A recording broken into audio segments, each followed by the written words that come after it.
আসসালামু আলাইকুম ভিউয়ার্স, আমি আপনাদের সামনে আরেকটি টিউটোরিয়াল নিয়ে এসেছি। সেটা হলো কিভাবে অন স্ক্রিন কিবোর্ডে কিভাবে টাইপ করবেন, কন্ট্রোল শিফট কিভাবে অন স্ক্রিন কিবোর্ডে টাইপ করবেন সেটা আমি দেখাবো। তো স্ক্রিনে যাওয়ার আগে আপনাদের কাছে অনুরোধ, আমার চ্যানেলটা যদি সাবস্ক্রাইব না করে থাকেন সাবস্ক্রাইব করবেন এবং পাশে থাকবেন। সাবস্ক্রাইব করে আমার পাশে থাকবেন, লাইক কমেন্ট শেয়ার করবেন। এই আশা ব্যক্ত রেখে আমি আপনাদের কাছে সামনে কিভাবে অন স্ক্রিন কিবোর্ডে লিখবেন, অন স্ক্রিন কিবোর্ডের সাহায্যে লিখবেন সেটা আমি দেখাবো। তো শুরুতে আমি অন স্ক্রিন কিবোর্ড ডিসপ্লেতে আনি বা স্ক্রিনে আনি। তো শুরুতে আমি স্টার্ট বাটনে গেলাম, তারপর অল প্রোগ্রামে যাব, অ্যাক্সেসরিজে যাব, ইজ অফ অ্যাক্সেস এখানে যাব, তারপরে অন স্ক্রিন কিবোর্ডে গেলাম। আমার কাছে অন স্ক্রিন কিবোর্ড চলে আসলো বা স্ক্রিনের কিবোর্ড চলে আসলো। এখন আমি মাইক্রোসফট ওয়ার্ডে গেলাম, আমি একটি শব্দ লিখব। দেখেন এইচ লিখলাম, এইচটা ছোট হাতের হলো, দেখতে পাচ্ছেন এই যে ছোট হাতের। এটা কিভাবে বড় হাতের লিখবেন, প্রথমে শিফট ক্লিক করবেন, শিফট ক্লিক করে রাখবেন, তারপর দেখেন সকল অক্ষর বড় হাতের এগুলো এইচ দিবেন, হয়ে যাবে ও ডাব্লিউ। হাউ টু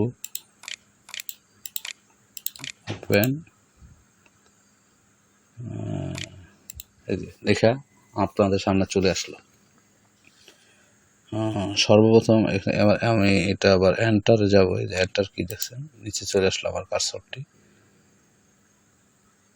আপনি সর্বপ্রথম অন স্ক্রিন কিবোর্ডটি রাখবেন, তারপর এখানে কার্সর নেবেন, তারপর লিখবেন।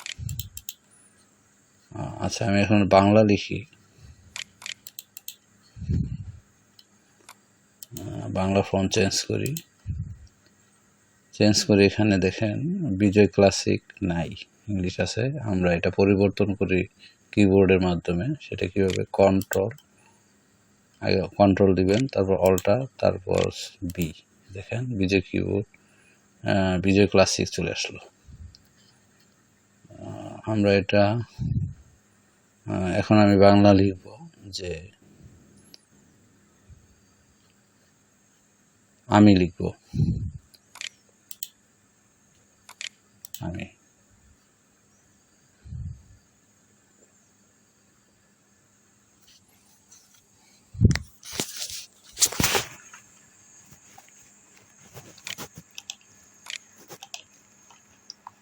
আমি ঢাকা যাব।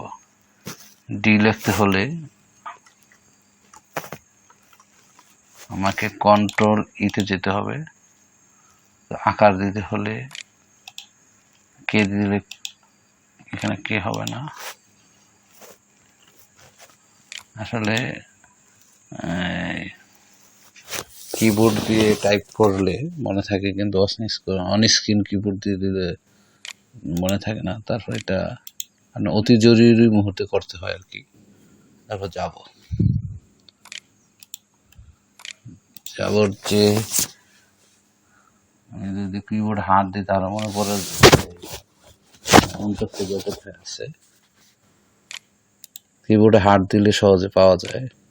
এই যে দেখেন, এভাবে আপনারা অন স্ক্রিন কিবোর্ড দিয়ে কন্ট্রোল অল্টার শিফট, এমনকি এই যে এই বাটনটি আপনারা কাজ করতে পারেন।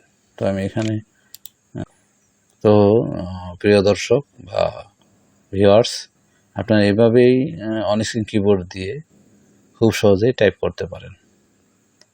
তো আজকের মতন এই পর্যন্ত, সবাই ভালো থাকবেন, দেখা হবে পরবর্তী কোনো ভিডিওতে।